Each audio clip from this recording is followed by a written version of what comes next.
Hello, good day. This is me again, Teacher Vicky, and welcome to our English class.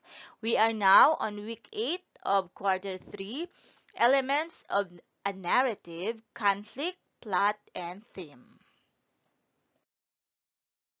At the end of this lesson, you will be able to define conflict, plot, and theme of a narrative or a story. Identify the conflict, plot and theme of a narrative or a story, and evaluate a narrative based on how the author developed the elements. If we can remember it correctly, we already discussed the elements of a narrative, the characters, and the setting on week 7. For this week, week 8, we are going to discuss also the elements of a narrative, the conflict, plot, and theme. Let's start with the conflict. Conflict is the primary problem that the characters in a story face. So it is the driving force in any story as it influences the turn of events in the plot. The conflict is introduced in the exposition, or what we call the beginning of a story, and sets the stage for future events. Some stories contain more than one conflict, but there is usually an underlying primary struggle that the protagonist, or what we say the hero in the story, or protagonist must address. So there are two types of conflict. So the first one is internal conflict. So it occurs when the main character struggles with issues and ideas with his inner self, such as his own fears, shortcomings, or battles within his own mind.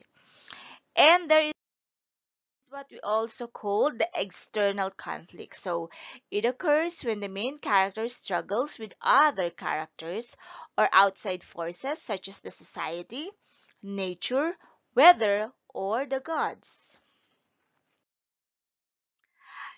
And of course, number 2, the plot.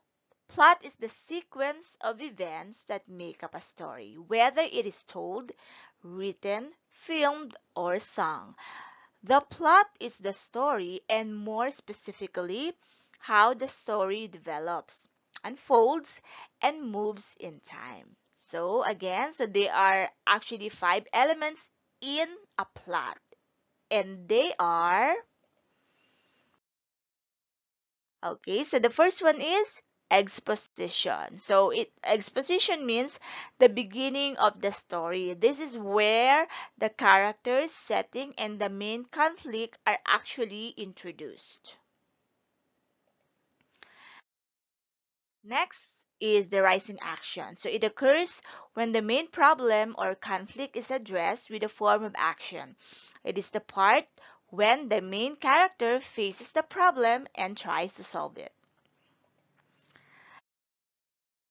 And of course, the climax. So it is the pivotal point in the story. So when the protagonist deals with the effects of his or her choices or actions, it often centers on the protagonist's most difficult challenge or bleakest moment. So this is the highest point of interest or suspense in any story. The fourth one is falling action. So it is the part when the protagonist gradually solves the problem or conflict and ties up loose end.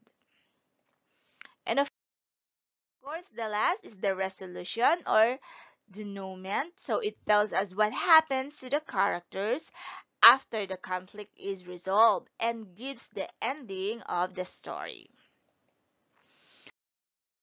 So we have an example here. So let's try to read the short story. Caitlin wants to buy a puppy. She goes to the pound and begins looking through the cages for her future pet. At the end of the hallway, she sees a small, sweet brown dog with a white spot on its nose. At that instant, she knows she wants to adopt him. After he receives shots and a medical check, she and the dog, Berkeley, go home together. In this example, the exposition introduces us to Caitlin and her conflict. So she wants a puppy but does not have one. So that is her conflict.